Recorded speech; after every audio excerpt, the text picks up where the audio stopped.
Thank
you.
आम्ही जातो तुम्ही कृपा सुद्यावी सकाळ सांगावी विनंती माझी वाढ वेळ झाला उभा पांडुरंग वैकुंठा श्रीरंग बोलावी तो अंतकाळी विठू आम्हासी पावला कुडी सहित झाला गुप्त तुका वाढ वेळ झाला उभा पांडुरंग वैकुंठा श्रीरंग बोलावे तो वक्रतुंड महाकाय सूर्यकोटी समप्रभ निर्विघ्नं कुरु मे देव सर्वकार्येषु सर्वदा महायोगपीठे तटे भीमरथ्यं वरं पुंडरीकाय दातुं मुनीन्द्रैः समागत्य तिष्ठन्तमानन्दकन्दम् परब्रह्मलिंगं भजे पांडुरंग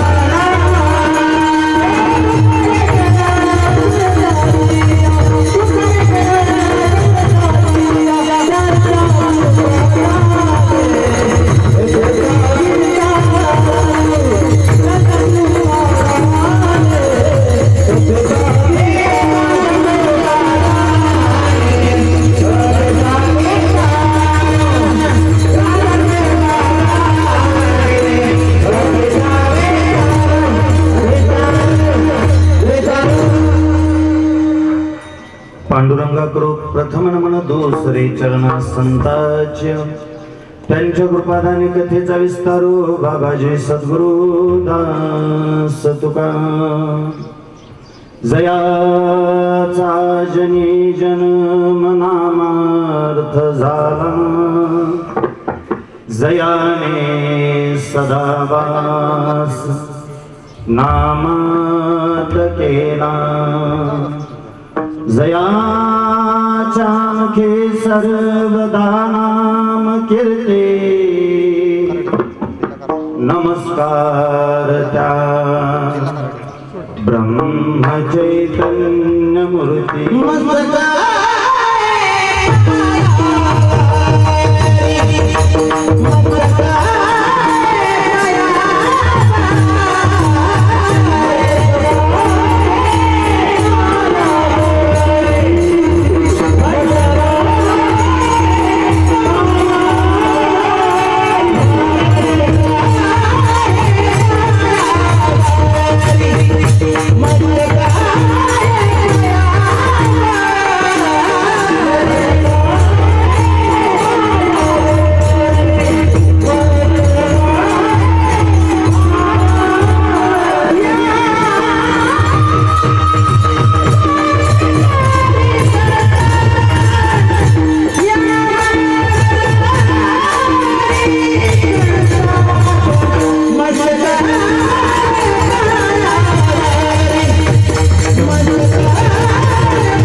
पुरंदरच्या देवराया दंडवत तुझे पाया आम्ही जातो तुम्ही कृपा सुद्यावी सकाळ संगावी विनंती माझी वाढ वेळ झाला पांडुरंग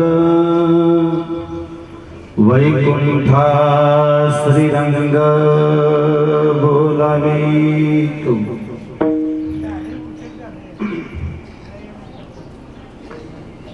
प्रस्तुत प्राप्त प्रसंगी कीर्तन रूपी सेवेसाठी निवडलेला अभंग गायलेला अभंग उच्चारलेला अभंग अखंड महाराष्ट्राचा विचार करता अखंड विश्वाचा विचार करता या विश्वातील एक अधिकार संपन्न संत मुळात संत म्हटलं की त्याच्या पुढे विशेषत्वाने अधिकार संपन्न हा शब्द जोडावाच लागत नाही। या महाराष्ट्राच्या मातीमध्ये जेवढे म्हणून संत झाले सगळेच्या सगळे संत अधिकार संपन्न ज्याचा त्याचा अधिकार वेगळा आहे ज्याचं त्याचं अधिष्ठान वेगळं आहे ज्याचं त्याचं कार्य करतो तो वेगळा। ज्ञान म्हटलं की ज्ञानोबरा आठवतात ज्ञानदेव ज्ञानदेव म्हणतात ज्ञानदेव देतो वासुदेवची होतो वदनी वदेतो किंवा मग कैवल्याचा पुतळा प्रगटला भोतळा चैतन्याचा जिव्हाळा ज्ञानोबा माझा किंवा मग थेट जयाचे द्वारी सोन्याचा पिंपळ अंगी ऐसे बर रेडा बोले। ज्ञान म्हटलं की ज्ञानोबरा आठवतात शांती म्हटलं की पैठण निवासी शांती ब्रह्म एकनाथ महाराज आठवतात भक्ती म्हटलं की संत शिरोमणी नामदेव आठवतात आणि वैराग्य म्हटलं की जगद्गुरु तुकोबा आठवतात। त्यात वैराग्याचा मूर्तिमंत पुतळा असणारे जगद्गुरु तुकोबा आहे आज का कुणास ठाऊक पण तुकोबा आहे जाण्याची भाषा बोलतोय आज का कुणास ठाऊक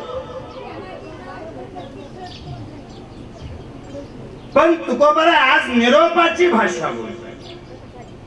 तुकोबारांच्या मुखातली भाषा अशी आहे आम्ही जातो तुम्ही कृपा सुद्यावी सकाळा सांगावी विनंती माझी। ज्या अर्थी तुकोबा जातो म्हणतायत त्या अर्थी दोन शक्यता उपलब्ध होत आहेत। कोणकोणत्या दोन शक्यता उपलब्ध होत आहेत?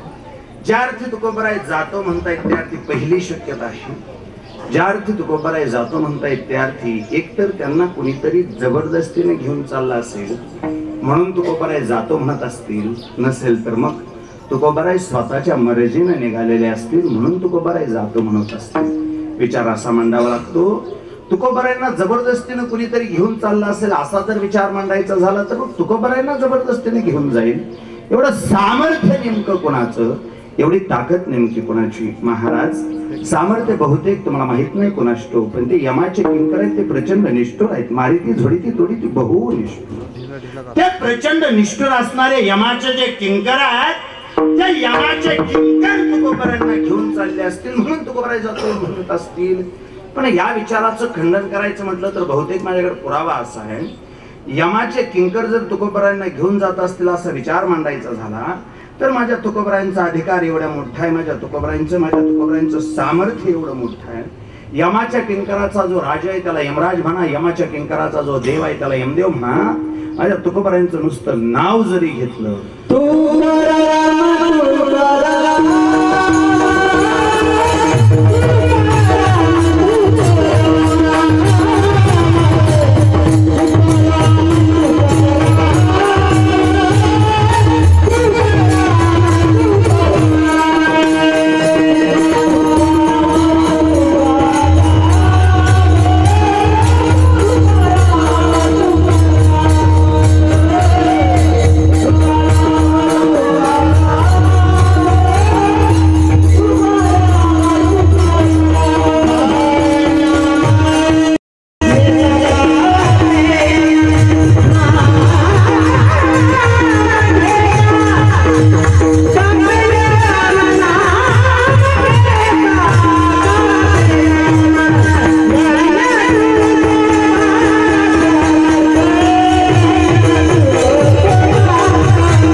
तुकाराम नाम घेता कापे यम धन्य तुकोबा समर्थ तेने केला हा पुरुषार्थ.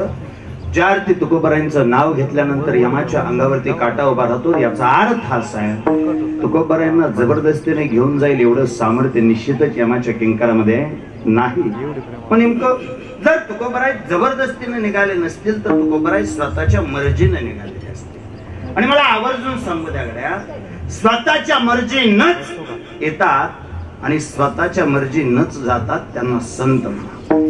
येताना आलो म्हणून आले, जाताना जातो म्हणून गेले. आलो म्हणे तुका मी नामाचा धारक, येताना आलो म्हणून आले, जाताना जातो म्हणून गेले. आम्ही जातो तुम्ही कृपा असू द्यावी, सकळा सांगावी विनंती माझी. महाराज जातो म्हणता खरं, पण तुम्ही निघाला.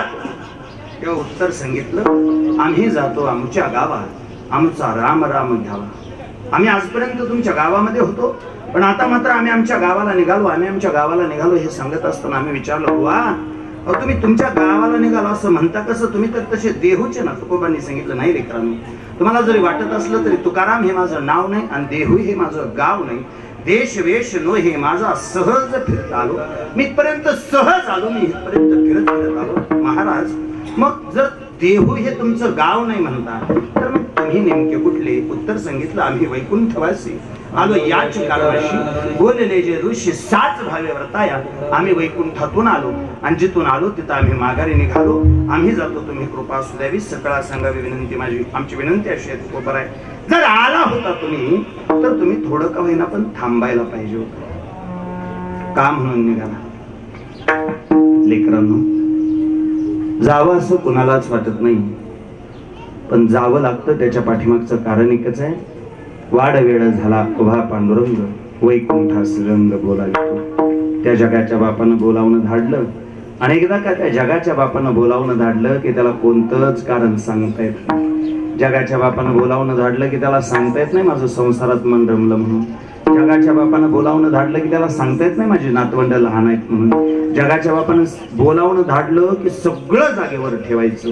तुटला आयुष्याचा दोरा, एरवा उगा पसारा म्हणून हे सगळं जागेवर सोडायचं आणि त्याने बोलावून धाडलं की निघून जायचं. तुकोबाराय का निघाला तुम्ही? उत्तर सांगितलं, मी गेलोच नसतो, जावं लागतं. त्याचं कारण एकच आहे, वाड वेळ झाला उभा पांडुरंग, वैकुंठा श्रीरंग बोलावितो.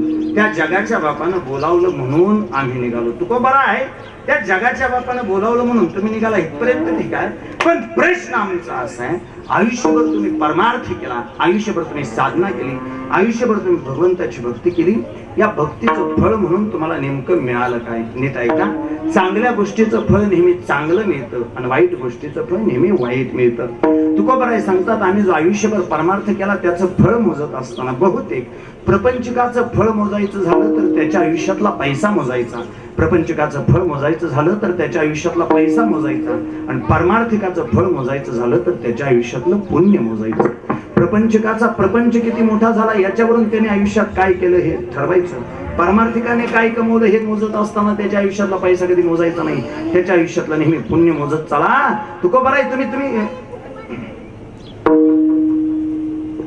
नेमकं काय कमवलं याचं उत्तर देत असताना तुकोबाराय सांगतात, लेकरांनो, आम्ही आयुष्यामध्ये काय कमवलं हे जर विचारत असाल तर शेवटच्या क्षणाला जगाचा बाप आम्हाला घ्यायला आला आणि शेवटच्या क्षणाला तो जगाचा बाप आम्हाला घ्यायला आल्यानंतर आम्ही त्याच्याबरोबर निघालो.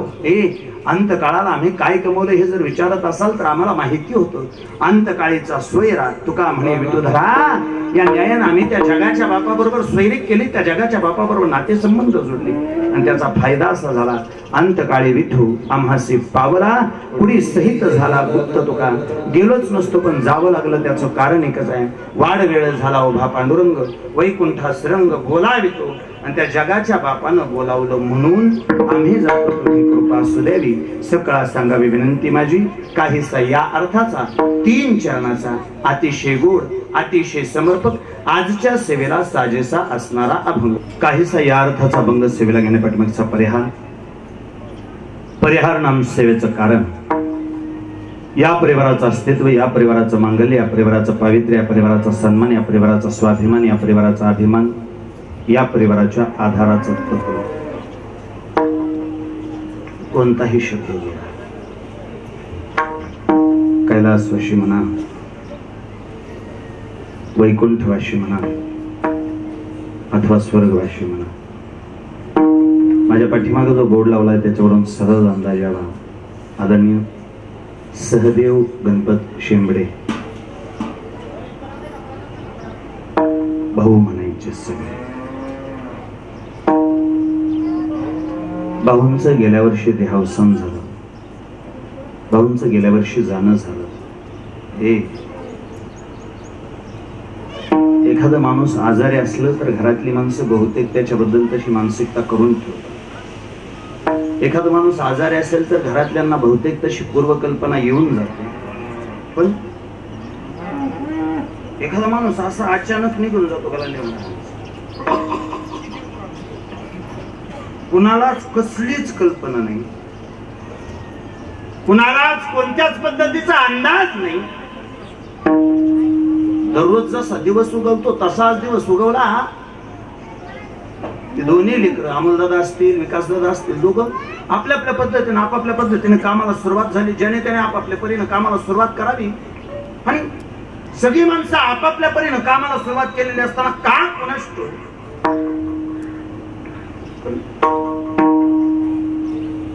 भाऊंच्या छातीत कळ आल्याचे निमित्त झालं.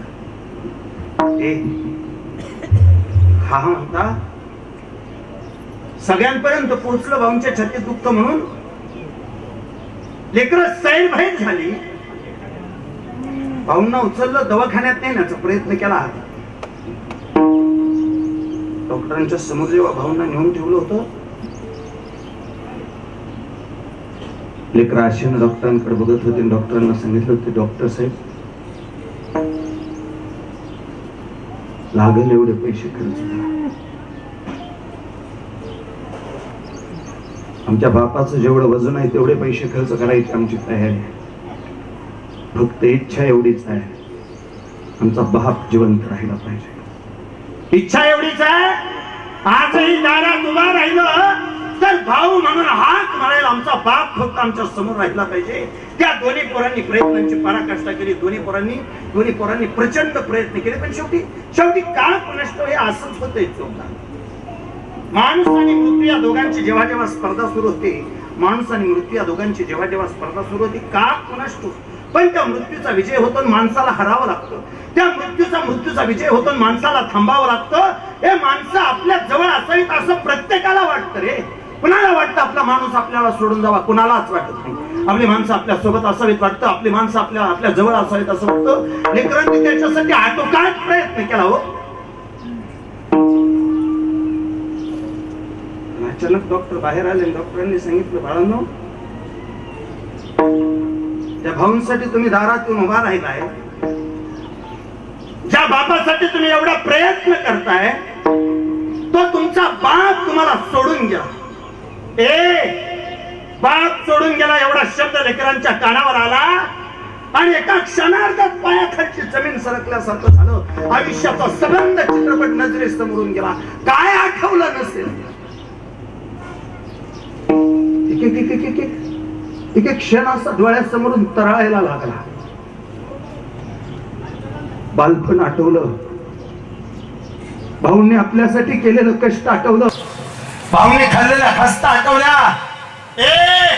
एक वेळ अशी होती, पोटाला खायला भाकर नव्हती, तेव्हापासून भाऊंनी या परिवारासाठी स्वतःच्या हाडाची काढ रक्ताचं पाणी केलं. आज पोरांनी परिवार बघायसारखा मोठा केला, देखणा केला. पण का कोणाष्ट. भाऊंना जरा जास्त झालंय, भाऊ जरा आजारात, पण कसा विश्वास बसेल तिचा. परवा राख्या बांधायला तेव्हा माझा बाप माझ्या समोर बसला होता. माझ्या हाताने मी भाऊंना राखी बांधली रे. अशी 100 रुपयाची नोट टाकली होती पोरीच्या ताटात भाऊंनी. अजून भाऊंनी दिलेले 100 रुपये जसे तसे जवळ आहेत रे. खोटं बोलताय म्हणा की तुम्ही. नाही हो, मरण खरं नसतं, मरण खोटं नसतं, मरण हे मरण असतं. लेकरांवरती प्रचंड मोठा दुःखाचा डोंगर कोसळला. अशा अवस्थेत काय करावं का आला नाही. आजपर्यंत त्या भगवंताची सेवा केली. आजपर्यंत कित्येक वारकरी संप्रदायातल्या लोकांशी आपण आपले सलोख्याचे संबंध ठेवले. माणसाला कीर्तनासाठी एक कीर्तनकार मिळत नाही. 2-2 कीर्तनकार कीर्तनात उभा केले. 2-2, 3-3 कीर्तनकार आज कीर्तनात उभा आहेत.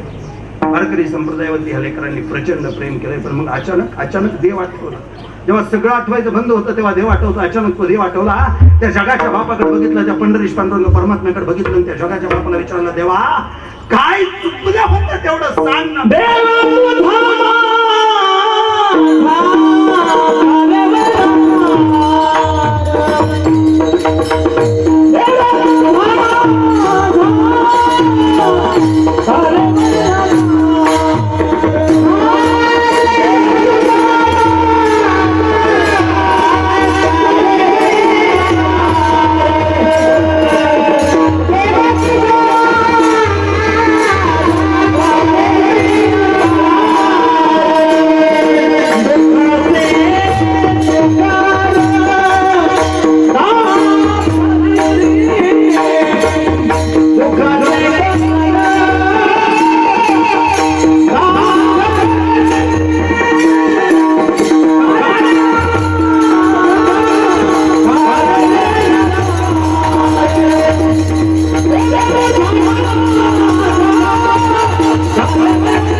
प्रत्येकाबरोबर चांगला वागलाच भगवंत.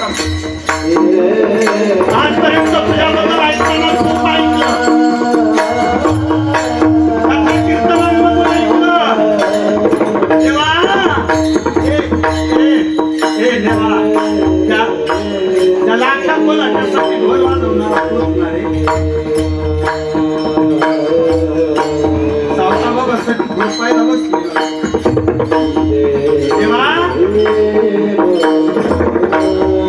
द्रौपदीला साड्या पुरवणारा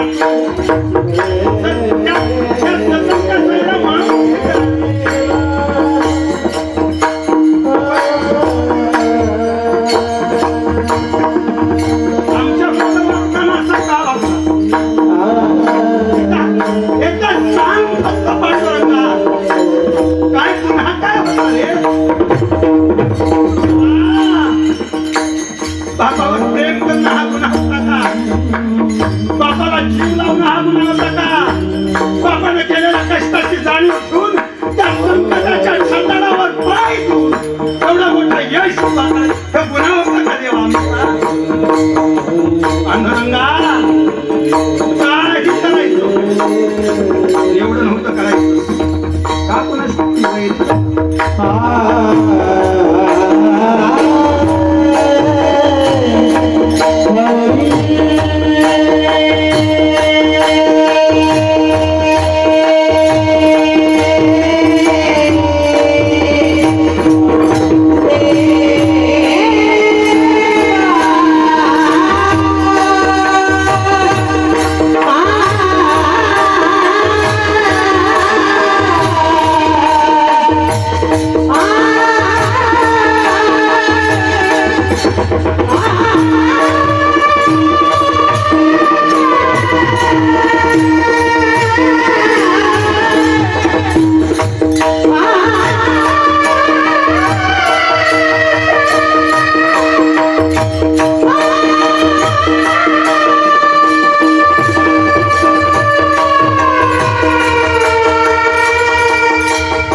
उंचे डोंगर दाखविशी बळे बांधुनिया देशी काळा हाती ऐसे काय चित्ती आले तुझ्या आम्ही देवा तुझी केली होती आशा बरवी ऋषिकेशा कळाले देवा का कुणष्ट पण आमच्या बरोबर वैऱ्यासारखा वागला असतो चूक म्हणशील तर आमची एकच चूक होती आम्ही त्या बापावर जेव्हा पहाड प्रेम करत होतो एवढीच आमची चूक म्हणावी परीक्षा झालं भाऊ गेले विकास दादाचं स्टेटस विशाल बुवा वर्षभरात एकही दिवस नसेल का कुणाष्ट भगवंता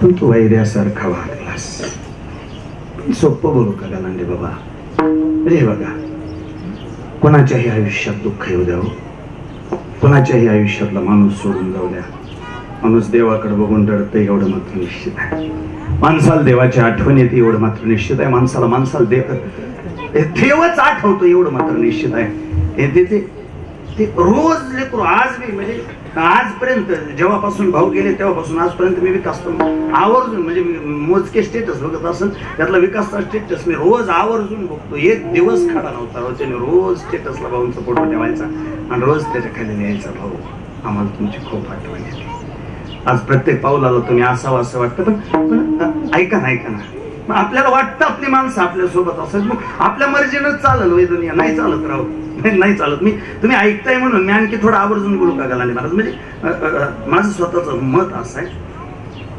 हे जीवाच्याच बाबतीत जर विचार केला चुकदार तर हा जेव्हा गर्भाला होता तेव्हा ह्याला आकार नव्हता हा गर्भात होता हा गर्भात असताना याला गर्भीच्या यातना सहन झालं नाही त्याने त्या जगाच्या बापाची आठवण काढली जगाच्या बापाला या जीवानं आश्वासन दिलं देवा एवढ्या दुःखात मला ठेवू नको रे एक वेळ करे या दुःखा वेगळे माझी इच्छा अशी एकदा तुम्हाला या दुःखातून वेगळं कर जगाच्या बापाला त्या जीवाची कीव आली आणि जगाच्या बापाला जीवाची कीव आल्या कारण जगाच्या बापाने निर्णय घेतला ह्याला या दुःखातून वेगळा करायचा पण देवाचा नियम असा आहे तो अगोदर काहीतरी पण घेतो मग काहीतरी देतो त्याला या जीवाला जन्म द्यायचा होता त्याला या जीवाला जन्माला घालायचं होतं पण जन्माला घालत असताना देवाने या जीवाला आश्वासित करून घेतलं देवाने विचारलं तुला मी या दुःखातून वेगळं करेन बाबा नाही असं नाही माझी इच्छा आहे ह्या दुःखातून वेगळं करावं पण मी जर तू समजा तुला दुःखातून वेगळं केलं तर तू माझ्यासाठी काय करशील तेव्हा या जीवानं देवाला आश्वासन दिलं देवा तू जर मला या दुःखातून वेगळं केलं तर आठवीनं पाय हा माझा नवस रात्रंदिवस मी तुझी आठवण काढीन मी तुझं नामस्मरण घेईन मी तुझं भजन करीन देवाला वाटलं हे खरं बोलतं म्हणून देव दिला देह म्हणून देवाने ह्याला जन्माला घातला म्हणून देवाने दिले इंद्रिय हात पाय कान देवाने ह्याला जन्माला घातला पण एक वाक्य जाणीवपूर्वक ऐका कोणी असू द्या ज्या दिवशी तुमच्या शरीराला आकार आला त्याच दिवशी तुम्हाला 6 विकार आले काय म्हणलं बुवा जिथं आकार आहे तिथं विकार आहे हे निश्चित आठवीनं पाय हा माझा नवस रात्रनी दिवस पांडुरंग देवा जेव्हा मी तुझं नामस्मरण करीन बाबा देवाला विश्वास वाटला म्हणून देवानं देह दिला देहाला 6 विकार जोडले माझं पाठ केलेलं असतं त्यामुळे देहानं देत माझ्या फुटक्यावर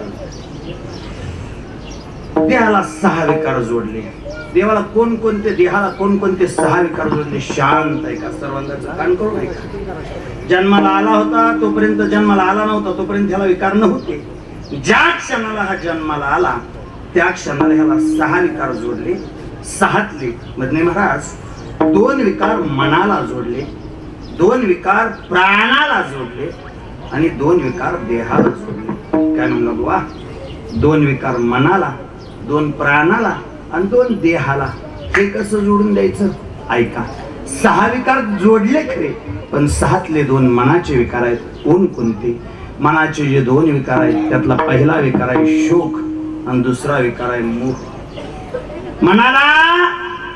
मनाला जे 2 विकार जोडले गेले त्यातला पहिला विकार शोक आहे दुसरा विकार मोह आहे एखादी गोष्ट आपल्याला प्रिय असताना सुद्धा आपल्या आयुष्यातून ती गोष्ट निघून गेली की त्याला शोक म्हणायचं. आपल्याला एखादी गोष्ट, एखादी वस्तू, एखादी व्यक्ती प्रचंड आवडत असते, पण ती आवडणारी व्यक्ती, आवडणारी वस्तू निघून गेली की शोक. बरं, गेले वर्षभर या शेंबडे परिवारानं जे अनुभवलं त्याला शोकच म्हणा. दुसरं काय होतं त्यांच्या आयुष्यात? वर्ष झालं या लेकरांनी घरातून बाहेर पाऊल टाकल्या त्यांच्या अंतःकरणात जो भाव निर्माण होतो त्याला शोक म्हणा. माघारी आल्यानंतर दारात उभा राहिल्या अंतःकरणात जो निर्माण होतो त्याला शोक म्हणा. मनाचा जो पहिला विकार आहे त्याचं नाव आहे शोक, मनाचा जो दुसरा विकार आहे त्याचं नाव आहे मोह. आपल्या जवळची वस्तू, व्यक्ती लांब गेली की मनाला होतो त्याला शोक म्हणा. आणि एखादी हव्यावीशी वाटणारी वस्तू आपल्याला तात्काळ मिळावी याच्यासाठी मनामध्ये जी भावना निर्माण होते त्याला मोह म्हणा. एक शोक आहे, एक मोह आहे. मनाचे दोन विकार आहेत, शोक आणि मोह. जसे मनाचे दोन विकार तसेच प्राणाचे दोन विकार आहेत. प्राणाचे दोन विकार, त्यातला पहिला विकार असा, प्राणाचा पहिला विकार आहे तहान आणि प्राणाचा दुसरा विकार आहे भूक. जोपर्यंत हा आकाराला नव्हता तोपर्यंत त्याला तहान नव्हती, जोपर्यंत हा आकाराला नव्हता तोपर्यंत त्याला भूक नव्हती. पण आकाराला आल्याबरोबर कुणी असल्या, गरीब असला तरी त्याला भूक आहे, श्रीमंत असला तरी त्याला भूक आहे. गरीबाची भूक गरीब आहे, श्रीमंताची भूक श्रीमंत आहे. गरीब असला तरी त्याला भूक आहे, श्रीमंत असला तरी त्याला भूक आहे. बहुतेक गाठीतलं प्रमाण नसावं बाबा, पण मी बऱ्याच जणांच्या मुखातून ऐकलंय, जरी झाला गोसावी मध्यान्नाशी तोंडवाशी, जरी गोसावी जरी झाला तरी त्याला पोटाला खायला लागतं. हे प्राणाचे असणारा विकारच आहे. हो, तहान भूक हे प्राणाचे विकार, शोक आणि मोह हे मनाचे विकार. आणि ज्या दिवशी हा देहाला आला त्या दिवशी देहाला दोन विकार जोडले गेले. देहाचे जे दोन विकार, त्यातला देहाचा पहिला विकार आहे जन्म आणि देहाचा दुसरा विकार आहे मरण. कोणी बी असो, गरीब असला मरायचे, श्रीमंत असला मरायचे, रस्त्याच्या कडेला झोपणारा भिकारी असला तरी मरायचे, अब्ज रुपयाच्या बंगल्यात राहणारा जागीरदार असला तरी मरायचे. मृत्यू नावाच्या गोष्टीनं आज तागायत कधीच कुणाला सोडलं नाही. ज्या दिवशी देह जन्माला आला त्याच दिवशी देहाला हे दोन विकार जोडले गेले. त्यातला पहिला विकार जन्म, दुसरा विकार आहे मरण. मी आवर्जून सांगतो, ते मरण नावाचा विकार प्रत्येकाच्या वाट्याला आला. कोणी असू द्या, देव असला तरी त्याला मरायचंय, दैत्य असला तरी त्याला मरायचंय, राक्षस असला तरी त्याला मरायचंय. माफी मागून बोलतो, वारकरी संप्रदायानं आजपर्यंत शास्त्रानं 7 चिरंजीव सांगितले. 7 चिरंजीव सांगितले. माझ्यासारख्या निर्बुद्धाला पुन्हा प्रश्न असा पडतो, तर 7 चिरंजीव आहेत, तर त्या 7ही चिरंजीवांपैकी आज देहानं एकही बघायला मिळालं नाही. समजा बघायचंय मला, कृपाचार्यांना बघायचं, कुठं बघायला? कृपाचार्य 7 चिरंजीवांपैकी एक ना. मला वाटलं बिभीषणाला बघायचं, कुठं बघावं लागेल? नाही, मी आवर्जून सांगतो, जन्माला आलेल्या प्रत्येकाला एक ना एक दिवशी या देहाचा विकार म्हणून मरण नावाच्या गोष्टीला जवळ करावं लागलं हे निश्चित आहे. मरण नावाची गोष्ट जवळ करावी लागली हे त्रिकालाबाधित सत्य आहे. महाराज, विकार म्हणून मरण जरी आयुष्यात आला असला तरी बाप आयुष्यातून निघून गेल्यानंतर बऱ्याच वेदना होतात. बाप आयुष्यातून निघून गेल्यानंतर बराच त्रास होतो. बाप आयुष्यातून निघून गेल्यानंतर बऱ्याच गोष्टी अशा उघड्या पडतात. मला वाटतं कधीतरी कीर्तनामध्ये बाप सांगावा, पुन्हा मोह आवडतो. बाप तसा कुणालाच सांगता आला नाही. प्रयत्न बऱ्याच जणांनी केला. काही जणांनी लय अवघड हाय गाड्या उमगाया बापरे असं म्हणून बाप सांगण्याचा प्रयत्न केला. काही जणांनी मला कसं तरी होतं या गोष्ट बापाचे सांगताना असं म्हणून बाप सांगण्याचा प्रयत्न केला. माझं स्वतःचं स्पष्ट मत आहे, विशाल बुवा, आई झाल्याशिवाय आई सांगता येत नाही, आणि बाप मेल्याशिवाय बाप सांगतो. नाही तर कोणाला कळाला? कीर्तनात बसलेले सगळेजण, आज तुम्ही एवढे सगळे मोठ्या ताकदीनं बसलाय, पण जेवढ्या ताकदीनं आम्ही बसलो तेवढ्या ताकदीनं आम्हाला तो बाप आज एका बापाचं पुण्य स्मरण आहे. धनंजय बुवा, एका बापाबरोबर आपण थोडासा संवाद साधतोय.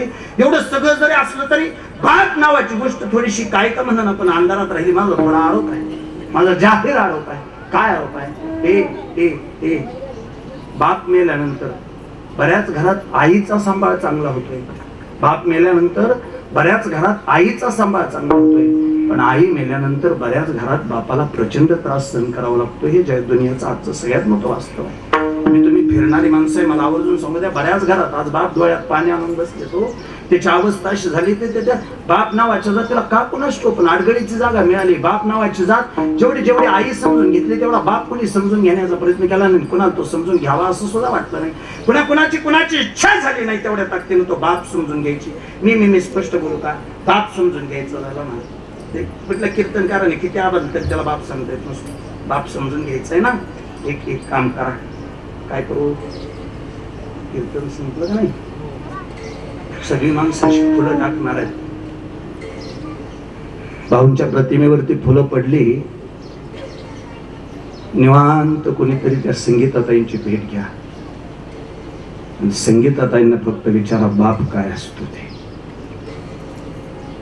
आज मंडपात बसलेल्या सगळ्या लोकांपैकी बाप या विषयावरती सगळ्यात चांगलं विवेचन कोण करू शकतो तर ती संगीताताई करू शकते.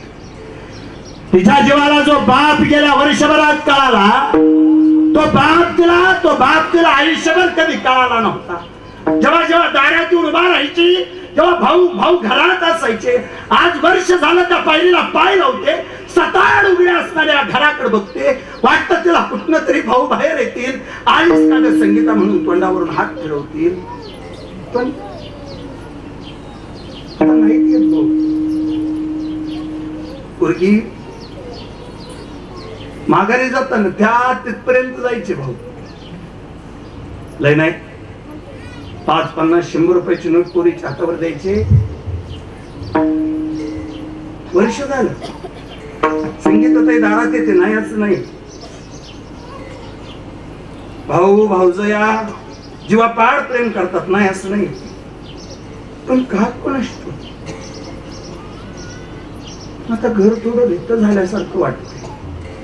टाकून असतो पण माहेरात पहिला जेवढा अधिकार होता तेवढा अधिकार असल्यासारखा आता वाटत नाही. का कुणास तो पण माहेरावरून माघारी फिरताना कुणीतरी तोंडावरून हात फिरवून लवकर ये परत म्हणणार. बहुतेक आता घरात कुणी राहिलं नाही. ए बाप असा आज अंतरी कळत नसतो, तो बाप असा समजत नसतो. बहुतेक अनेकांनी वेगवेगळ्या पद्धतीनं तो बाप समजावून सांगण्याचा प्रयत्न केला. पण माझ्यासारख्या पामरानं जेव्हा बाप समजून घेण्याचा प्रयत्न केला तेव्हा मला जगद्गुरु तुकोबारायांची गाथा आठवली. तुकोबारायांनी बाप नावाची जात कळावी म्हणून गाथेमध्ये एक अभंगच लिहून बाप करी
सासरी जोडी लेकरांची उडी आपली कुरुंडी वाळवणी काय की केला निराशीचा धनी कडे वागवणी भार खांदी. हे सगळं खरं असलं तरी म्हणजे विकार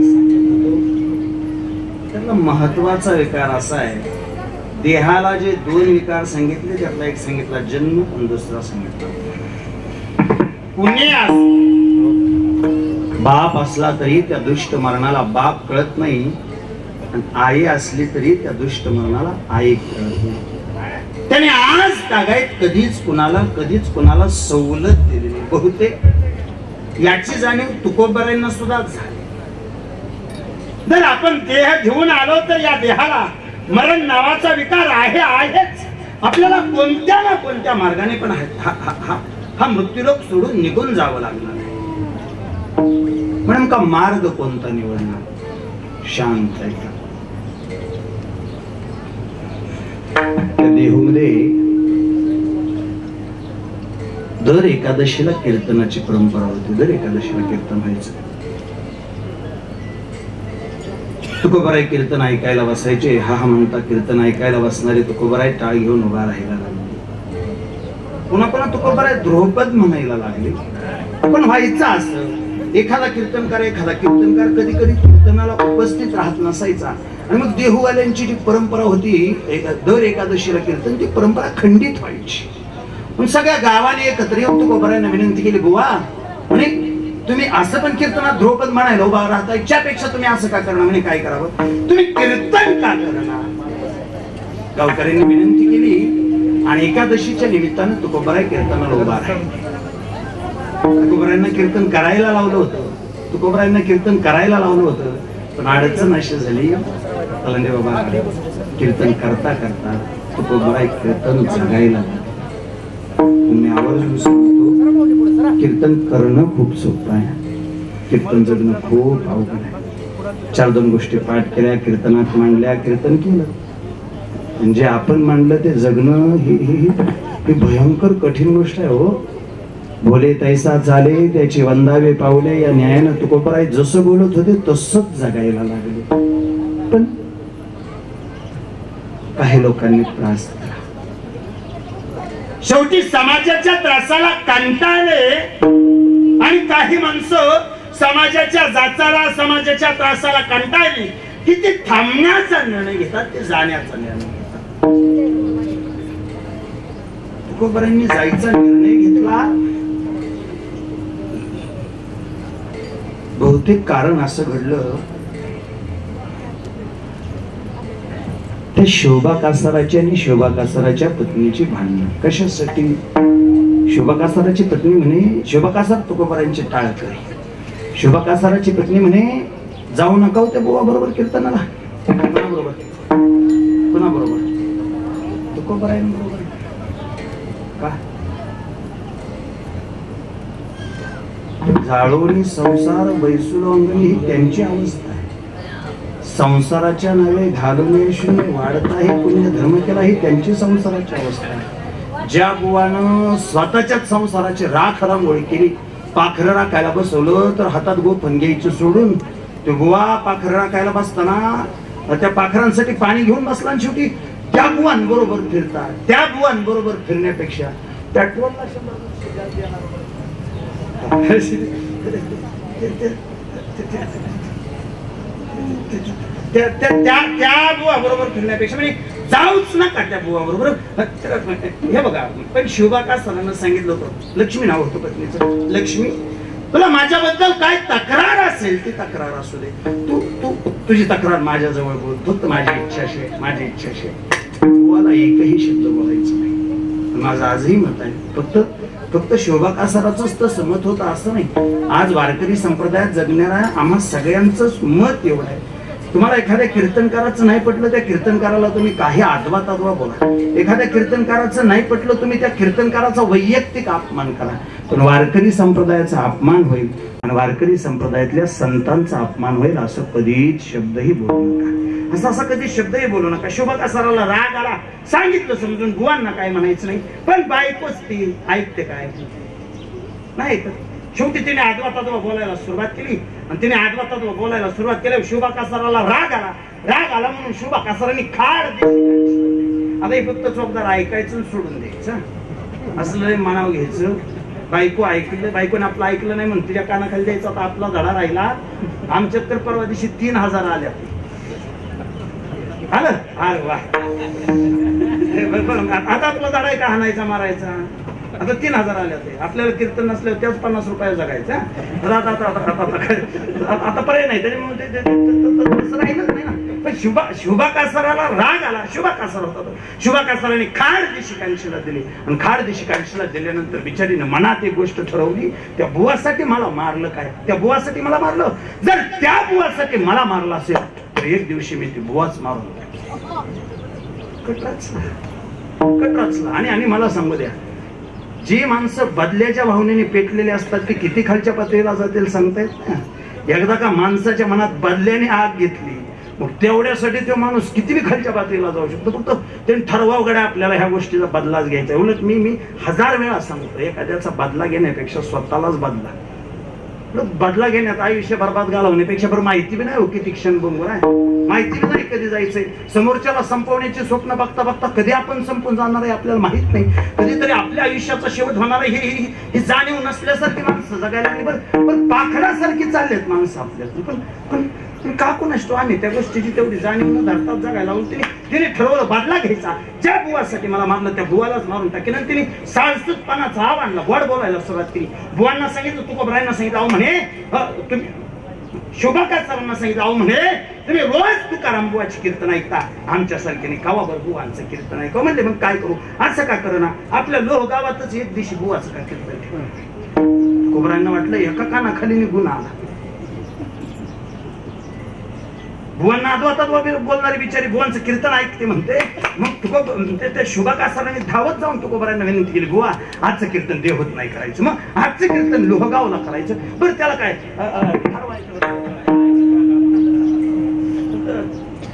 फेट्याची पिशवी होती ती बघलं मारले, निघाले बुवा कीर्तनाला. आता लोहगावात कीर्तन केलं, लोहगावात कीर्तन केलं, लोहगावात कीर्तन केलं, लोहगावात कीर्तन झालं खरं. आणि नेमकं जिथं कीर्तन झालं मुक्काम लोहगावातच झालं. कोणाच्यात मुक्काम करायचा. आता ऐका चोपदार ऐका, कुणी जरी माणूस असलं जे आपल्या ओळखीचं आहे त्याकडे मुक्काम करत. तुकोबराय लोहगावात गेलते, बोलवलं होतं कोणी, शोभा कासारांनी. मुक्काम कोणाच्या, शोभा कासारांची. आणि तिला माहिती होतं त्या बिचारीला बुवांनी मुक्काम केला तर आपल्याच घरी मुक्काम करणार. नेमका मुक्काम तुकोबरायांचा शोभा कासाराच्या घरी झाला. त्याच संधीचा त्यानं फायदा घेतला. रात्री 2च्या सुमाराला उठली बिचारी, पाणी तापवायला ठेवलं. पाणी नुसतं तापवलं नाही, पाणी असं उकळलं. पाणी किती तापलं हे बघण्यासाठी तिने जेव्हा पाण्यात बोट बुडवलं तेव्हा तिचं बोट असं हाडकापर्यंत जळालं होतं. पण परत एकदा सांगतो ना, बदल्याच्या भावनेने जी माणसं पेटलेली असतात ती माणसं किती खालच्या पातळीला जातील सांगता येत नाही. तेच पाणी बुवांच्या अंगावरती वतायचं तिने कट नसला. साळसूतपणाचा आव आणला. साळसूतपणाचा आव आणून नवऱ्याला सांगितलं, एवढा मोठा महात्मा आपल्या घरी आला आणि अशी आंघोळ घालता काय, जा पहाटेच्या वेळेला नवऱ्याला लावलं, जा म्हणे वाण्याकडून जाऊन उठणा ना. बिचारीसाठी तो बिचारा गेला आणि वाण्याकडे गेला, उठणं आणण्यासाठी गेला. आणि तेवढ्या गोष्टीचा तिने फायदा घेतला. दारात आंघोळीसाठी दगड ठेवला होता, त्या आंघोळीच्या दगडावरती जगद्गुरु तुकोबराय येऊन बसले. ज्या आंघोळीच्या दगडावरती तुकोबराय येऊन बसले पण पाठमोरे बसले, त्या बाजूला तोंड होतं तुकोबरायांचं. ते अंगरका काढून खुंटीला अडकवला होता आणि विठ्ठल विठ्ठल नामाचा गजर करत तुकोबराय बसली होती. माहित नव्हतं आपल्या पाठीमागं काय कट रचला जातोय. उकळलेलं पाणी बिचारीने एका कापडाच्या साह्याने पकडलं. पाठमोरे येतो, माहित नाही काय घडायचंय. ते पाणी उचललं आणि जिथं तुकोबराय बसले होते तुकोबरायांच्या डोक्यावरती आणून ते उकळणारं पाणी ओतलं. डोक्यापासून पायापर्यंत ते पाणी पोहोचलं. अंगाला मोठमोठाले फोड आले, वेदनांचा कल्लोळ झाला. मस्तकामध्ये मुंग्यांनी चावा घ्यावा एवढ्या तीव्र वेदना झाल्या. एवढ्या सगळ्या तीव्र वेदना झाल्या. क्षणभर थांबले शांत. चिडले नाही. जरी माझी काया लागला मला 10 वरे केशवा माय बापा म्हणून उठले. अंगाला मोठमोठाले फोड आले. हे घरात गेले, अंगरका घेतला, खांद्यावर टाकला. फेट्याची पिशवी होती, बदललं मारली आणि निघाले. कोणाची आठवण आली? देवाची. देवा कुठं जावं बरं? घरात गेलो तर घरातले आदवा तादवा बोलतात, बाहेर आलो तर बाहेरच्या अंगावर उकळणारं पाणी वागतात. देवा सांग फक्त या परिस्थितीत एका पामरानं या लेकरानं जावं कुठं? क्षणार्धात निर्णय घेतला. आता घरी नाही जाणार, आता लांब लांब लांब निघून जाणार. जिथं कुणी त्रास देणार नसेल तिथं निघून जाणार. जिथं कुणी अंगावर उकळणार पाणी वाचणार नसेल, जिथं कुणी बाबळी बोराटीच्या काठीनं मारणार नसेल, जिथं कुणी गाडवावर बसून धिंड काढणार नसेल, अशा परक्या मुलकाला निघून जाणार. निघाले. भामचंद्रावर भंडाऱ्यावर घोराडेश्वरावर जाऊन बसायचं ठरलं. घरी जायचंच नाही.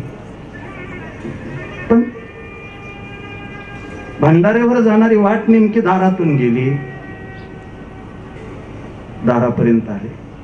ठरवलं होतं माऊली बुवा काय घराकडे बघायचंच नाही. पण सांगू अडचण काय झाली? हे मन वडाळ आहे हो, मन वडाळ उभ्या पिकातील ढोर किती हाकल फिर या पिकावर.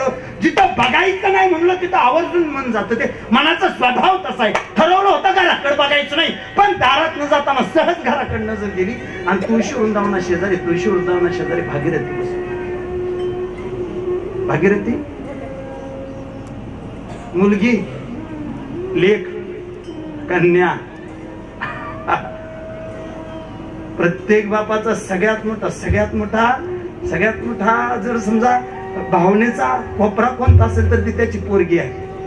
तुम्ही मान्य करा नाही तर नका करू. मी 1000 वेळा सांगेन, पोरगा म्हणलं की आईचा लाडका आहे, पोरगी म्हणलं का नाही.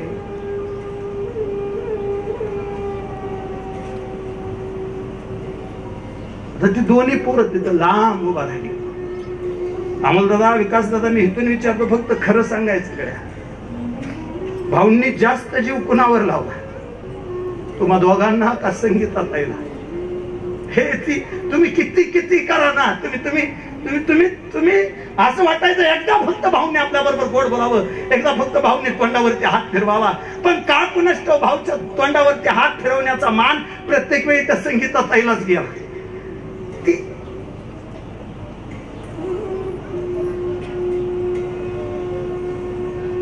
अलांडे बाबा, कालपर्यंत मी कीर्तनामध्ये बोलायचो, ज्याला पोरगे आहे तो बाप जगातला सगळ्यात श्रीमंत बाप आहे. पण काल परवापासून मी स्वतः एका पोरीचा बाप आहे. काल परवापासून अंगाची नाही होतीये. घाबरतय मन सध्या. पोरींचा बाप होणं, माफी मागून बोलतो, आता नको वाटायला लागलाय. कुठली मुलगी सुशिक्षित, कुठली मुलगी सुरक्षित आहे तेवढं सांगता का? आमचा देश बेटी बचाओ बेटी पढाओ, अरे एकानं शिकवली होती की राव, डॉक्टर केलती, नराधमाने अन्याय अत्याचार केले आणि पोरीचे तुकडे करून फेकून दिले. कुठल्या देशात पोरगी बचावून, कुठल्या देशात पोरगी पढाओ? ह्या देशात शिकलेल्या पोरीचं सुरक्षित, ह्या देशाचं प्रतिनिधित्व करायला ऑलिम्पिकला कित्येक खेळाडू गेले, पण पहिलं पदक देशासाठी एका पोरीने आणलं होतं. मला त्यावेळी एक वाक्य सुचलं गड्या, एका पोरीनं अख्ख्या देशाची आबरू वाचवली, पण अख्खा देश मिळून एका पोरीची आबरू वाचवू शकला नाही. हे या देशाचं सगळ्यात मोठं दुर्दैव आहे. विचार पडतो कधी एकांतात असताना, कुणावर विश्वास ठेवावा? कालची बदलापूरची घटना बघितली, अंगावर असे काटे उभा राहतायत. माझी पोरगी आहे, 3रीत जाते, शाळेला आहे, कुणावर विश्वास ठेवावा? काल परवाची विशाल बुवा बदलापूरची बातमी जर बघितली, 3 वर्षाची चिमुरडी राहते. नराधमाने अन्याय अत्याचार केलाय, पण शाळेत दादा म्हणायचं असतं बहुतेक त्याला. ते थोडं माफी मागून बोलतो गड्या, माझं स्वतःच स्पष्ट मत आहे. मेलेल्या पोरींच्या बदल्यात अशा मेणबत्त्या जाळल्या जात आहेत. भले असले नेबळाट प्रथा कुणी आणली जायची मला माहित नाही. एखाद्यानं जर स्त्रीच्या आबरूला हात घातलं तर त्याची अख्खी लंका जाळायची आमची परंपरा होती. एखाद्यानं जर स्त्रीच्या आबरूला हात लावला तर लंका जाळायची आमची परंपरा होती.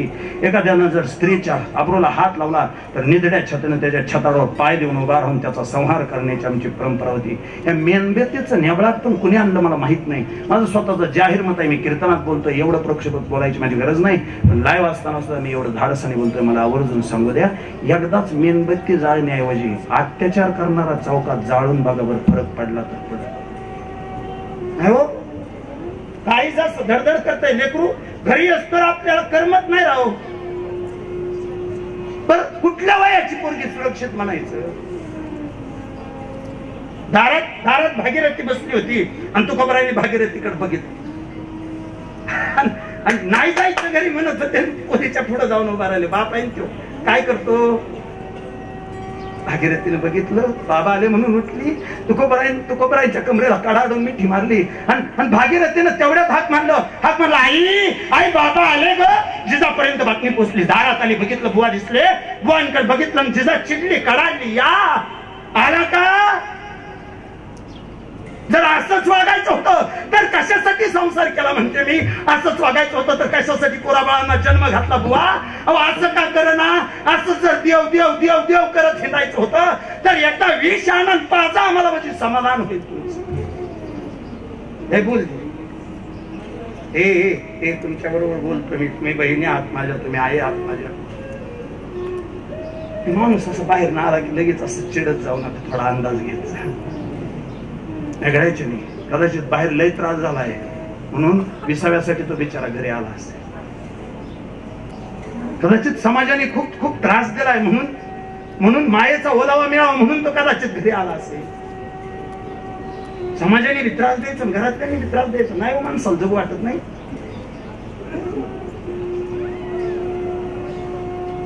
तेवढा शब्द ऐकला, लेकी पुढे आलेले तुकोबाराय माघारी फिरलेला निघून गेले. 1 दिवस 2 दिवस 3 दिवस 4 दिवस 12 दिवस बुवा घरी आले. जिजाच्या लक्षात आलं कुठं पारायणाला गेले तरी 8 दिवसांनी घरी येतात, पण 12 दिवस झालं बुवा घरी आले नाहीत. मग मात्र काळजात धस झालं. मग धाकट्या भाऊजीकडे धाकट्या दिराकडे गेले आणि सांगितलं, भाऊजी. कान्होबा महाराज देहूकर पुढे आले, हात जोडला. भाऊजी पाया पडते.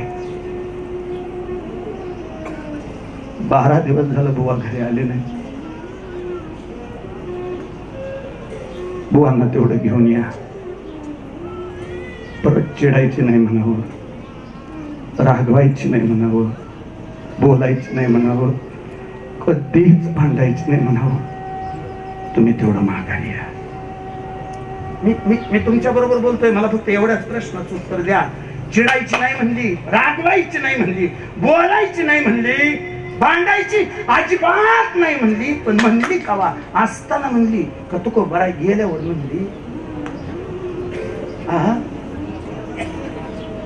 आहे का नाही? आणि मी सांगू, आपलं सगळ्यात मोठं गणित चुकतंय ते हेतूच चुकतंय. असताना माणसांना आपण गोड वाकत नाही, पण माणसं गेल्यावरती आपण त्यांच्या समोर रडून रडून रडून त्यांची आठवणी काढतो. आजच्या कीर्तनात एक महत्वाचं वाक्य म्हणून सांगतो, माणसं जिवंत आहेत तोपर्यंत माणसांवर बोलून घ्या. माणसं समोर आहेत तोपर्यंत माणसांशी आपुलकीनं जिव्हाळ्यानं बोला. भाऊंचा फोटो आहे तिथं, भाऊंचा फोटो आहे. फक्त सांगताय एकदा संगीतात कुठे बसले तिथं समोर बसली येत आहे. मीनाक्षीताई तुमच्या शेजारी संगीताताई बसले. माझी एक विनंती आहे, फक्त एकदाच संगीताताईंना भाऊंना एक हाक मारायला लावा. बरं संगीत काय हाक मारेल की अहो पोरगी हाक मारतीये जिला तुम्ही पावली म्हणायचा, सानुली म्हणायचा, लेख म्हणायचा, अहो हाक मारते तुम्हाला ती पोरगी हाक मारेल हो. पण आता फोटो आऊ देत नाही. ते फोटो आहे ना तो तोंडावून हात फिरवत नाही. तो फोटो आहे का नाही, तो स्पर्श करत नाही. ते सांगू, माणसं फोटोत जायच्या आधी माणसांबरोबर बोलून घ्या. जोपर्यंत फोन लागतायत तोपर्यंत एकमेकांशी संपर्क साधून घ्या. माणसं मेल्यावरती त्याच्या मड्याजवळ बसून किती जरी रडलं तरी त्या आसवांना पाणी एवढी सुद्धा किंमत शिल्लक नाही. बुवा तुम्ही घरी या. कान्होबा महाराज देहूकर गेले, गंगाधर पंत मवाळ गेले, संताजी महाराज जगणारे गेले, त्यांच्याबरोबर स्वतः हे शिवबा कासार गेले. 4 जण गेले. 4 दिवस शोध नाही सापडले. अगोदरचे 12 आणि हे 4 16 दिवस झाले. शेवटी त्या भंडारा डोंगराच्या कपारीला एक गुहा आहे बघा. तिथून त्या गुहेजवळून एक मोळीवाला खाली येत होता. त्यांनी ह्या चौघांकडे बघितलं आणि सांगितलं, ऐका तुकाराम बुवांना शोधताय? आणि हो, त्या गुहेतून विठ्ठल विठ्ठल नावाचा आवाज येतोय. हा, जर विठ्ठल विठ्ठल नावाचा आवाज येत असेल तर मग बुवाच असतील, तिथं बुवाच असतील. म्हणून हे चौघ धावत गेले. धावत गेल्यानंतर समोर बघितलं, तुमचं विज्ञान सांगतं अन्न पाण्याशिवाय माणूस 21 दिवस जिवंत राहू शकतो. 16 दिवस अन्न नाही, पाणी नाही, पोट कोरडे पडले होते, डोळ्याच्या खोपणीपर्यंत खोल गेले. बुवा समोर बसले. श्री विठ्ठल, जय विठ्ठल नामस्मरण सुरू आहे. चौघ गेले. उजव्या बाजूला गंगाधर पंत मवाळ शिवबा कासार उभा राहिले. डाव्या बाजूला कान्होबा महाराज देहूकर उभा राहिले आणि संताजी महाराज जगणारे पायाजवळ बसले. पाय पकडला. बुवा बुवा एवढे डोळे पकडले. कोण? संतू का आलाय? बुवा पाया पडतो, घरी चला. लेकर तुमची खूप वाट बघताय. लेकरांना बापाची गरज आहे. संतू नाही येणार आता. आता मी लांब लांब लांब निघून जाणार आहे. आता मी निरोप पाठवला आहे.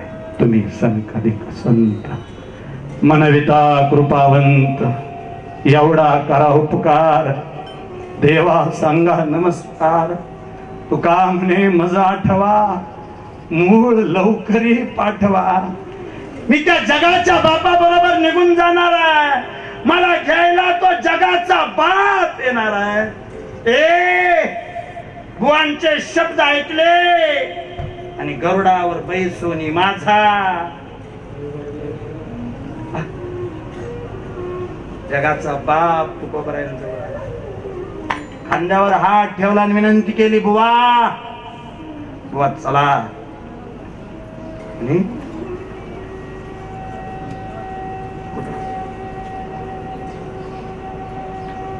बुवा बुवा चला. थांब देवा, थांब थांब. बुवा चला, थांब देवा. माझ्या बरोबर कुणी येतं का बघतो, कुणी येतं का बघतो म्हणून अख्ख्या गावातल्या लोकांना विचारत होते, माझ्या बरोबर येतं का म्हणून. कुठं जायचं होतं? वैकुंठाला. ज्यांनी बोराटीच्या काट्यानं मारलं त्यांना विचारत होते वैकुंठाला येता का म्हणून. ज्यांनी ज्यांनी ज्यांनी गाढवावर बसून तोंड काळ केलं होतं, बुवांना गाढवावर बसवलं होतं, बुवांचं तोंड काळ केलं होतं, गाढवावर बसून ज्यांनी धिंड काढली त्यांना विचारत होते वैकुंठाला येता का म्हणून. हे जे शिवबा कासाराच्या बायकोन अंगावर उकळणार पाणी वाटलं होतं, त्या शिवबा कासाराला विचारत होते वैकुंठाला येणार का म्हणून. थोडं स्पष्ट बोलू का? 1,500चा फॉर्म भरताना सुद्धा हे गडी मुकाट्याने गेलते. गावाला सांगितलं नव्हतं मी फॉर्म भरायला चाललोय म्हणून. त्यांनी तपल्या बायकोची कागद गोळा केली, तपली कागद गोळा करून जाऊन यांनी 1,500चा फॉर्म भरलाय. ज्या माणसानं सरकारला दिलेले 1,500 शेजाऱ्याला भावाला मिळू नये एवढी आपली वृत्ती संकोचित असणाऱ्याने तुकोबरायांचं चरित्र ऐकावं कसं, सांगावं कसं मला सांगणार. एक प्रचंड उदाहरण आहे तुकोबरायांचं. ज्यांनी त्रास दिला त्यांना सुद्धा विचारलं येता का वैकुंठाला. कोणी आलं नाही. कोणी येतं देव बाप्पा? कोणी येत नाही. गुन्हे नाही आहेत. माणूस मेल्यावर त्याजवळ बसायचं म्हणायचं देवा त्याच्या जागेवर मला नाही हो. निघाले तुकोबा आहे. अख्खं गाव आलं होतं निरोपाला. उजव्या बाजूला समस्त देह होतो, डाव्या बाजूला पदराच्या आड महात्माला घेऊन जिजाऊ उभी राहिली होती. महात्मा तुकोबरायांच्या मुलाचं नाव आहे. अख्खं गाव दिसलं तुकोबरा यांनी गावाकडे बघावं. तुकोबरा हसले, देहूवासियाकडे बघितलं हसले आणि लेकराकडे बघितलं रडले. बुवा असं द्वितोंडी का बरं बोलता? एक तर सांगा, हसले का रडले? नाही नाही, झाला असं. देहूवासियांकडे बघितलं तेव्हा हसले, लेकराकडे बघितलं रडले. कस काय? देहूवासियांकडे बघून हसत होता तो संत होता, लेकराकडे बघून डोळ्याला पाणी आलं होतं तो बाप होता. देहूवासियांकडे बघितलं तेव्हा तुकोबरायांच्या अंतकरणाची भावना अशी आहे, याचसाठी केला होता टास शेवटचा दिसगोड हवा. तेव्हा तुकोबरायांच्या अंतकरणाची भावना अशी आहे, शेवट तो भला माझा बहुगोड झाला. आलो निजाच्या माहेरा भेटी रुक्माईच्या वरा. त्यावेळेला तुकोबरायांच्या अंतकरणाची भावना अशी आहे, न लगे मरावे आईचा ठाव दिला देवे. त्यावेळी तुकोबरायांच्या अंतकरणाची भावना अशी आहे, मरण माझे मरण गेले मज केले अमर. त्यावेळी तुकोबरायांच्या अंतकरणाची भावना अशी आहे, मरणा हाती सुटली काया विचारे याविषयी. त्यावेळी तुकोबरायांच्या अंतकरणाची भावना अशी आहे, पिंड पदावरी दिला आपुले करी माझे झाले गया वर्जना फिटले पितरांचे ऋण. देहूवासियांकडे बघितलं हसले आणि महात्माकडे बघितलं रडले. त्यावेळी तुकोबरायांची झालेली अवस्था आणि गेल्या वर्षी भाऊंची झालेली अवस्था एकसारखी आहे. खरं सांगू, अचानक जाणं झालं तेव्हा सोपं सांगायला. तेव्हा भाऊंनी शेवटची उचकी दिली असेल, शेवटचा श्वास घेतला असेल, काय आठवलं असेल, किती एकर जमीन आठवलं असेल, किती दूध डेअरीला जात आठवलं असेल, हे काय आठवलं असेल. ज्या क्षणाला शेवटचा श्वास घेतला त्या क्षणाला सगळ्यात अगोदर नातवंड आठवले असतील. आणि म्हातारपणाचं सगळ्यात मोठं दुर्दैव काय असेल तर हे आहे, म्हातारपणी का कुणाच ठेव पण मुदलापेक्षा व्याजावर जास्त प्रेम बसतंय. अरे पोराबाळांपेक्षा नातवंडावर जास्त जीव बसतो. काय आठवलं असेल भाऊंना? भाऊंना काही नाही. जेव्हा शेवटचा श्वास घेतला, अहिल्या नाव आहे नातीचं, सगळी नातवंड आठवली असतील. काय आठवलं असेल? संगीताताई तू आठवली असेल. काय आठवलं असेल? अहो प्रचंड वेदना आहेत, प्रचंड त्रास आहे. माणसाच्या खिशातून 100 रुपये पडले तर माणसाला दिवसभर करमत नाही. 100 रुपये पडणाऱ्या माणसाची जर एवढी घालमेल होत असेल, स्वतःच्या हाडाची काढ रक्ताचं पाणी करून उभा केलेला प्रपंच सोडून जाताना आनंद होत असेल काय? नाही हो, त्रास होतो, प्रचंड वेदना होतात. काय आठवलं असेल? पोरी आठवले असतील. काय आठवलं असेल? ती दोन्ही पोर आठवले असतील. अमोल चाललोय बा, हे बघ थोरलायस, आणि थोरला असणं म्हणजे जबाबदारीचं काम आहे. आजपासून लेकरा तुलाच त्या विकासचा बाप म्हणून उभा राहायचे. मन सांगत असेल ना, चाललो रे अमोल, जातो बा, काळजी घे. विकासला तुझी आठवण आले असेल रे भाऊंना. विकास जातो. मी असताना जसं एका विचारानं राहिला ना, तसं एका विचारानं राहा. मी असताना जसं एका विचारानं संसार येतायचा प्रयत्न केला ना, तसं मी नसताना सुद्धा संसार एका विचारानं हो. पोरांनो, आणि एक विमल नाव आहे पत्नीचं. बाळांनो, खूप काळजी घ्या तिची. लय कष्टाने प्रपंच केला तिने. माझ्या बरोबर खांद्याला खांदा लावून जगली. माझ्या बरोबर खांद्याला खांदा लावून तिने संसार करण्याचा प्रयत्न केला. उलट सांगा तिला, गेले म्हणावं भाऊ, ऐका, तुम्ही सगळे आनंदात राहा, तुम्ही सगळे सुखात राहा. आम्ही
सकळ सांगावी विनंती माझी.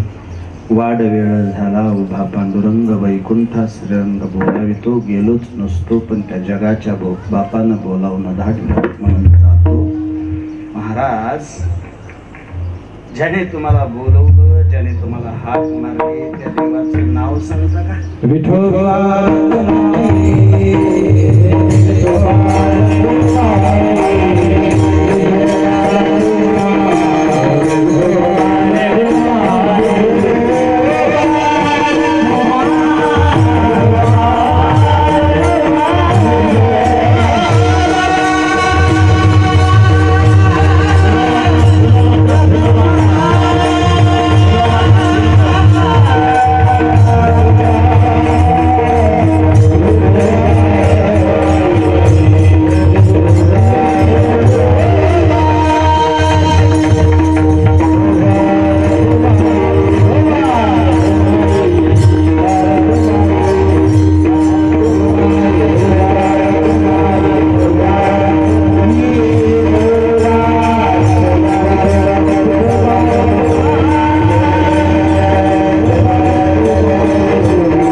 आम्ही जातो तुम्ही कृपा सुल्यावी. सकळा सांगावी विनंती माझी. वाड वेळ झाला उभा पांडुरंग वैकुंठा श्रीरंग बोलावितो. धावत्या वेगामध्ये स्पष्टीकरणासहित उच्चारासहित अभंगाच्या 2 चरणाचा अर्थ सांगून झाला. मला दिलेली वेळ संपून 10 मिनिटे जास्त झाली. अतिशय नम्रतापूर्वक या समस्त शिमडे परिवाराने ही सेवा माझ्यासारख्या पामराकडे दिली, त्याबद्दल अतिशय मनापासून समस्त शिमडे परिवाराचा आभार मानतो. समस्त शिमडे परिवाराचा आभार मानत असताना पाठीमागल्या काही दिवसापूर्वी विकासदादांनी फोन केला आणि सांगितलं, महाराज 22 ऑगस्ट तारीख तेवढी लिहून ठेवा. तर त्यातही मला ही गोष्ट निश्चित माहिती होती की ज्या अर्थी विकासदादांच्या वडिलांचं श्राद्ध आहे त्या अर्थी निश्चितच गुरुवर्य दत्तात्रय महाराज गालांडे कीर्तनाला उपस्थित असणार आहेत. मी त्याच वेळी विकासला सांगितलं होतं, विकासदादा असं करू इथंच आहे, हां कीर्तन गालांडे बाबांना करू द्या, मी कीर्तनात येऊन बसतो, कीर्तन त्यांना करू द्या. आमच्या दोघांची चर्चा शेवट इथपर्यंत आली. ते म्हणजे गालांडे बाबा असं म्हणतायत कीर्तन सोळ महाराजाला करू दे, मी कीर्तन. तशी तुम्ही माझी परीक्षा नव्हती बघायला. शेवटी मनाचा मोठेपणा करून तुम्ही कीर्तनात उभा राहताय. अतिशय मनापासून तुमच्या चरणावरती नतमस्तक होतो. तुमच्या चरणावरती नतमस्तक होत असतानाच तुमच्या बरोबर आलेले सगळेच सवंगडी, मदने महाराज तुम्ही आहात, श्री महाराज तुम्ही आहात, धनंजय महाराज तुम्ही आहात, तुमच्या चरणावरती नतमस्तक होतो.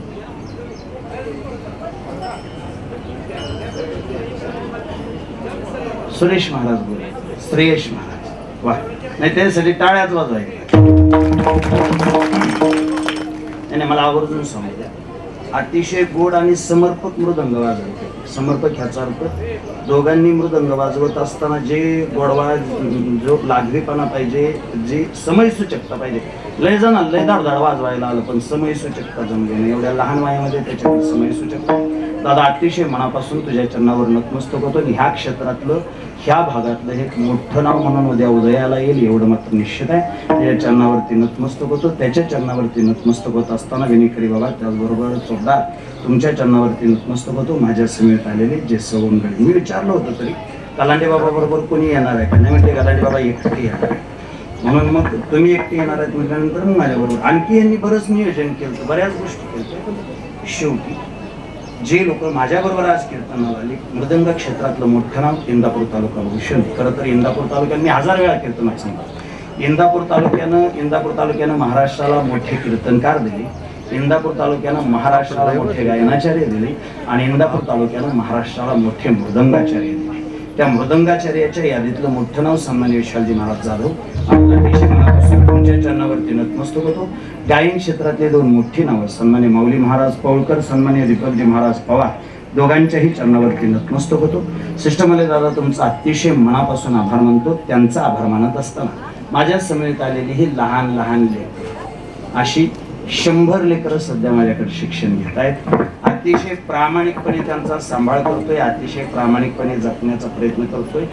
एखादी गोष्ट संस्था चालवायची म्हटलं की कमी अधिक होऊ शकते, त्या न्यायानं जेवढं शक्य होईल तेवढं चांगले लेकर घडवण्याचा प्रयत्न करतोय. मनापासून त्या लेकरांच्या चरणावरती नतमस्तक होतो. ज्यांनी या समस्त कार्यक्रमाचं चित्रीकरण केलं, आता मला त्या चॅनलचं नाव नाही सांगता येणार, श्रीकृष्ण युट्यूब चॅनलवाले दादा अतिशय गोड चित्रीकरण केलं. आणि सगळ्यात महत्वाचं, ज्या वेळेला मी कीर्तनामध्ये बोलत होतो तेव्हा ते दोघंही खाली बसत होते, जेणेकरून पाठीमागं बसलेल्या प्रेक्षकांना कुठला त्रास होऊ नये. म्हणजे हे सुद्धा एक समयसूचकतेचंच लक्षण आहे. दादा तुमच्या या चॅनलला, तुमच्या या कार्याला अनंतविध शुभेच्छा देतो. तुमच्याकडून वारकरी संप्रदायाचा आहे त्याच्यापेक्षा प्रचार प्रसार व्हावा. आपल्यामुळे संप्रदायाचं नावलौकिक आणखी वाढला पाहिजे. तुमच्या या चॅनलला अनंतविध शुभेच्छा देतो. तुम्ही करत असलेल्या कार्याला शुभेच्छा देत असतानाच झालेली सेवा अखिल ब्रह्मांड नाईक पंढरीश पांडुरंग परमात्मा ज्ञानोबा आदी करून महाराष्ट्राच्या मातीतल्या सर्व साधू संतांच्या चरणावर समर्पित करत असताना तुम्हा दोघांबरोबर एक शेवटचं वाक्य बोलतो. मी तुम्हाला शिकवावं एवढी माझ्याकडे बुद्धी नाही आणि मी तुम्हाला शिकवावं एवढं तुमच्याकडे अज्ञान नाही, पण एक फिरत असताना जो अनुभव आला, तुमचाच एक भाऊ म्हणून तुमच्या समोर एवढं वाक्य बोलतो. भाऊ असताना जेवढे आनंदाने एका जिवाळ्यानं तुम्ही राहिला, भाऊ असताना एका जीवानं राहिला तुम्ही. कधी आम्ही सुद्धा फिरत असताना निरीक्षण करत असतो, बऱ्याच गोष्टी करत असतात. ते काळे परिवारामुळे बरेच आपले ऋणानुबंध जोडले गेलेत, त्याच्यामुळे लक्षात येतं बाबा शिंदे परिवाराचं नेमकं काय चाललं. पण आजपर्यंत तुमच्या दोघांबद्दल कधी तक्रार ऐकायला मिळाली नाही, तुमच्या दोघांची कधी एकमेकांबद्दल तक्रार ऐकायला मिळाली नाही. मी सहज बोलतो बाबा, संपले माझं कीर्तन. आज एवढा सगळा सोहळा तुम्ही केला, एवढी लोक उभा राहिले, एवढा समाज जमलाय. काय तुमचा हेतू काय? जाहिरातीचं काम आहे अजिबात केलंय का? एवढं शुद्ध तुमचं अंतकरण आहे. तुम्हाला एवढंच वाटतं आमच्या भावांच्या आत्म्याला तेवढी शांती मिळावी, आमच्या बापाच्या आत्म्याला तेवढा मोक्ष मिळावा. मी माफी मागून बोलतो, माळवादावर भाग देऊन कुणाचाच आत्मा शांत होत नसतो. भाऊंच्या आत्म्याला शांती मिळावी, मुक्ती मिळावी, ह्याच्यासाठी एकच करावं लागेल, तुम्हा दोघांना खेळीमेळीच्या वातावरणातच राहावं लागेल. भाव असताना जेवढे ताकदीनं राहत होता, जेवढे एकोप्यानं राहत होता, त्याच्यापेक्षा जास्त एकोप्यानं राहावं लागेल. आणखी सांगतो, आली कधीच ती संगीत दारात, तर तिला कधी दारात उभा राहिल्यानंतर असा प्रश्न नाही पडला पाहिजे की मी घरात पाऊल टाकू का नाही. बाप असताना तिला जेवढा आनंद होता तेवढाच आनंद तिला आजही मिळाला पाहिजे. आणि आहे तोपर्यंत त्या आईची तेवढी सेवा करा, बाकी काही नसतं. बोलतो तुम्ही जर तेवढं करताय ना घड्या, तर संगीत ताईची काळजी घ्या, आईला तेवढं जपा, समजून जा. भाऊंना पांडुरंग पावला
सर्वांनी फोटो समोर या आरतीसाठी. सर्वांनी जागेवरती उभा राहा. एक अभंग होईल, अभंग झाल्यानंतर सर्वांनी पुष्पवृष्टी करायची आहे. आम्ही जातो तुम्ही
मागणी ते कल्पवती आहे देशील तरी पाही पांडुरंग या संतासन विहेज मध्ये अनेक तुझे काही मध्ये आता उदारत हो ठेवे पायी या संतासन विहेज मध्ये अनेक तुझे काही ज्ञानदेव